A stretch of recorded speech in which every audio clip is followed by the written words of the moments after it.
So we're here at the Fairmont Royal York Hotel, looking very out of place at Canadian Music Week. And I'm here with Care from Die Mannequin. Care, thanks for taking the time to talk to us today. Thank you. So how's it all been going? We're at Canadian Music Week. How have the shows been so far? Yeah, I've been like in a rehearsal base or doing press the whole time. I haven't been able to check out like one great thing or a great show. It's our show's tomorrow. I think it's pretty much sold out. They'll probably reserve a couple. Yeah, probably like a bit of tickets though, and for people with wristbands and things at the door. So yeah, that's tomorrow night at the Horseshoe, and then Juno Fest is later in the month. So it's a busy month for our industry. And it's handy that it's all local for you. This is the hometown. It never happens. It was meant to be. So how many times have you done the Canadian Music Week circuit now? For real? Yeah. I'm going to be dating myself. Before I think I was 15, 16. Yeah. You know, and I'm in my 20s. So it's, but and not every year. So once in a while you miss it. Or by Northeast, CMW, I've missed it. So now we've returned with a vengeance this year. With a vengeance. I love it. And what are you returning with this year? Because I know it's been a while since your last album. Yeah, I know. And I'm writing like a little genie every day in studios and things. Yeah, I don't know. We're gonna play some new songs and some fun covers because really, like, I don't want to put.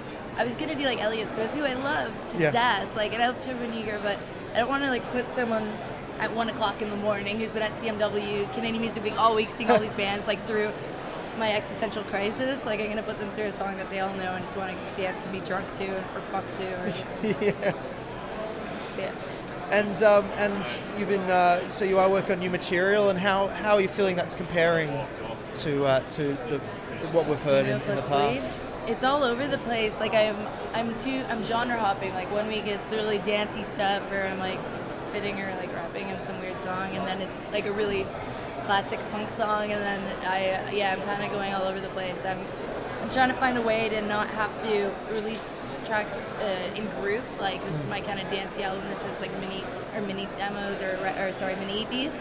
I'm trying to like find a way to make it all cohesive but still be like it needs to be fresh. And I'm so bored. Like, I get bored so easily. And in the industry, they want records 6 months in advance done. So by the time it comes out, you've already lived with it for a year, maybe longer. With us, like, especially me, I just want to have new things. You know, you think in this sort of digital age, it would be easier for artists to get albums out really quickly, and it seems to be the opposite. I mean, you look back into to the 60s, and someone like the Beatles would bring out 4 albums in a year, and that's just unheard of now. What do you think is the reason for that? Can you point to something? Because I don't have an answer. Going to compass in the storm. Yeah. I mean, just what I know from dealing with like bigger major labels like Warner Brothers and EMI, and now we're free agents, but we're with EMI for publishing. But I know that they ask for records 6 months in advance, and you can't put things out. If you're a newer band, you're not supposed to put things out in last quarter, which is September, anything after October. That's when U2 records come out, and then the Christmas stuff, like the big heavy hitters. So when you're like a young puppy band like us, they're worried it's going to get lost in the... Oh, for sure, yeah. So, spring, and it never works out. Spring and winter's your time to write, usually in Canada. It's the dead season, everything's icy. Usually we end up touring Canada every time through the Rockies with the trailer, whizzing around a mountain going 120 kilometers. It's so not cool. Instead now everyone writes, and then hopefully you get stuff out in the warmer months. And I know you've toured with quite a few artists as the support. Over the years, I was looking through the touring history, and it's quite interesting. What have been some of your do you have any interesting experiences that are worth sharing from those tours?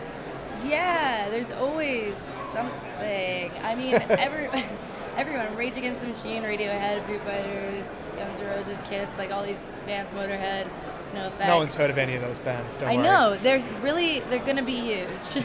I'm telling you. I'm not very good at anything, but I'm good at that. We did it. I don't know. There's the funny, getting almost kicked off the Guns N' Roses tour, but everyone got kicked off that tour except for us. So it's kind of a feat at the end.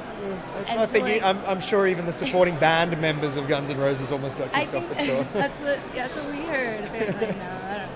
Yeah, I do remember the NoFX show. I think it was in Switzerland. I screw up Sweden and Switzerland because they're not even similar, but the same in my mind.